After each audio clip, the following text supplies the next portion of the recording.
Hi Scorpio, welcome to Higher Source Tarot for your May 2021 tarot reading. This is for all Scorpio, Sun, Moon, Rising, and Venus. If you're new to the channel, welcome to you. I'm glad you're here. I post new readings every Friday, then again on Monday. So if a reading doesn't resonate, you can always check back in a couple of days and watch a new reading. You could check a different part of your chart. You could even just look around on Mondays because the readings are a different format every Monday. So there's a lot of variety going on here.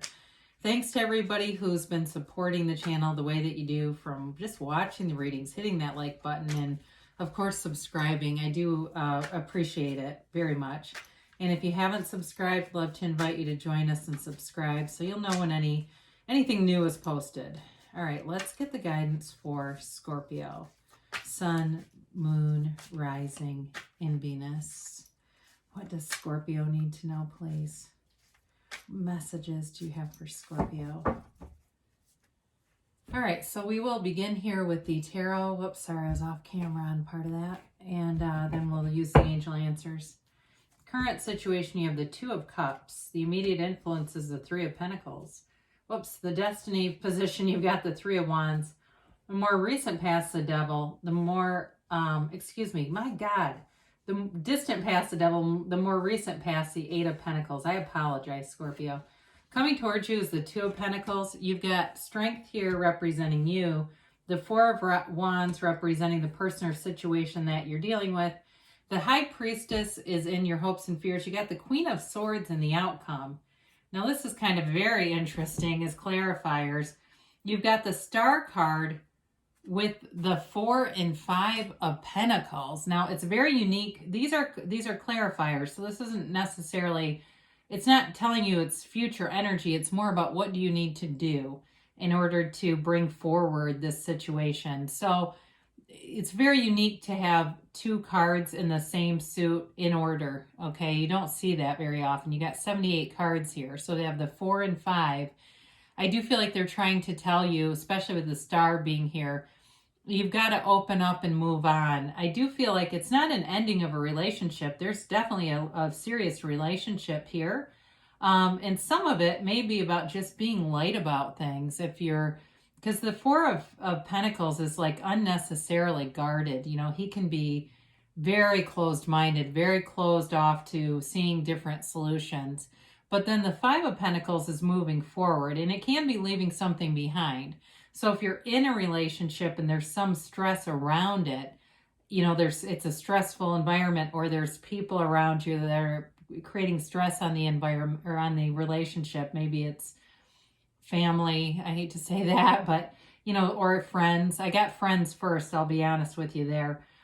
They're trying to tell you got to move forward because there's healing with the Star and wish fulfillment. So when you make a move forward, things are going to get a lot better. There's going to be ease about it. There's going to be expansion with it. So the Star card is a rebirth. It's a beautiful energy. It's very positive energy. It is healing, yes, but wish fulfillment too. It's also being connected to source energy. So before we get into this too far, you have here Taurus, Capricorn, Aquarius, Leo is here. You've got Earth, Taurus, Virgo, Cap. You've got a little bit of fire here, Aries, Leo, Sag. And then you do have a little bit of air, Gemini, Libra, Aquarius. So, and you do have water, I'm sorry. So with this, you know, when we look at this current situation, you're building a foundation with somebody here. This is long-term commitment. It's a soulmate connection, no doubt about that. If it's a job for you, though, it is a match, okay? So there's not a downside to this. It's mutual respect. Both of these are very harmonious in terms of reciprocal kinds of energies. So with the Two of Cups, it's a big offer and it's mutual. It's like both of you have an attraction for each other and you see each other as a match. It's definitely a relationship that has deep love to it, and there's a protective energy around it. I feel like if there's been some kind of separation, there's a comeback around here for sure. I mean, this represents them. I mean, you've got 3 different elements that are all about building a foundation in love. So, but again, that can also be a job too. I don't want to get too short-sighted and just turn this into a love reading. So in the destiny position, you're a person that's here to expand. You know, it's part of your destiny and there's nothing greedy about that. You know, Abraham Hicks always says you never get it done, because as soon as you expand, then there's another point of attraction that brings more expansion. You are a seeker in this journey. You're someone who is open-minded and willing to take action, willing to do what it takes to move forward. So this is an energy, though, also of waiting but knowing. There's a calmness to this. So in your destiny, it really is on this path. If you have some minor setbacks, or hell, even if you've had some major ones, there's a knowing there that you are on the right path and that good things are available to you and that they're coming forward for you. It is also, too, a card of, for some of you, you may have times in your life where you assess where you're at and you change direction, like career changes and some fairly significant moves, I feel, in this life for you. And it's part of keeping things exciting. So the Devil's in the distant past, and this is a card of obsessive energy. It may have been somebody who was obsessed with you. It may have been a toxic cycle that you had to break free of. It's Adam and Eve shackled right to this devil. That's not where they belong. So for some, it may have been a real wake-up call, too. It's also about not living up to your potential. He holds that staff upside down so it doesn't illuminate anything. It's useless the way that he holds it. So some of you may have recognized there was some shortcoming in your life and you knew you had to change. This can be a very misunderstood card, though, in terms of the interpretation. It's definitely a cycle that's meant to be broken. And some of you may have experienced some shadow aspects in life, but it led to your expansion. It's a contrast. This is definitely a contrasting experience. It's hard to get out of that energy, though. And with the Seven of Pentacles, it's like wondering what's next. You know, he sees these manifestations, right? He's wondering, he's waiting for them to fully manifest. So some of you may have had a bit of a restless energy about you. I see it with the Two of Pentacles, too. Putting in the time, doing spiritual practices, especially to break free of the devil energy and toxic cycles, and then going, well, where's the manifestation? But you're cultivating these seeds in the garden of your mind, and so you have to allow yourself to drop the desire.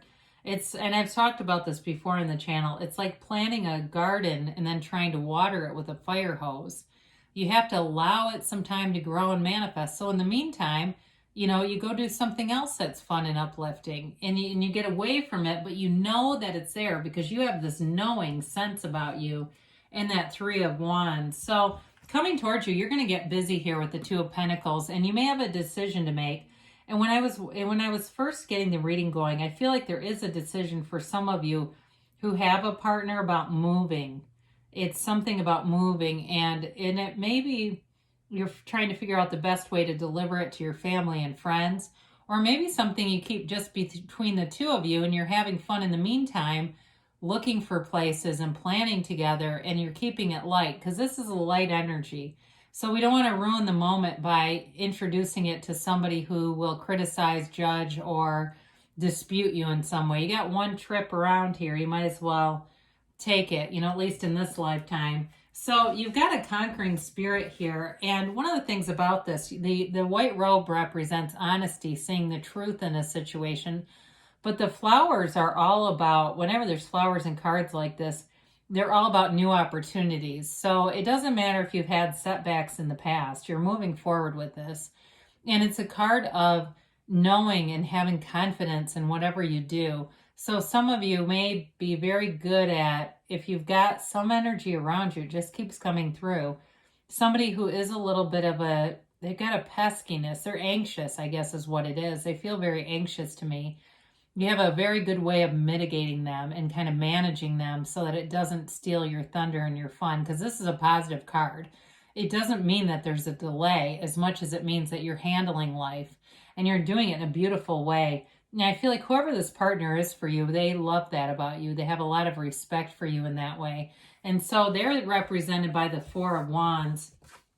It is a wedding here, and it's a card of great synchronicities. So you may be seeing certain animals. Maybe you're seeing hawks all over, and those are great, you know, indicators of having a global vision, a a vision from above. And so there may be some other animal that means something. Somebody used to tell me that rabbits were lucky.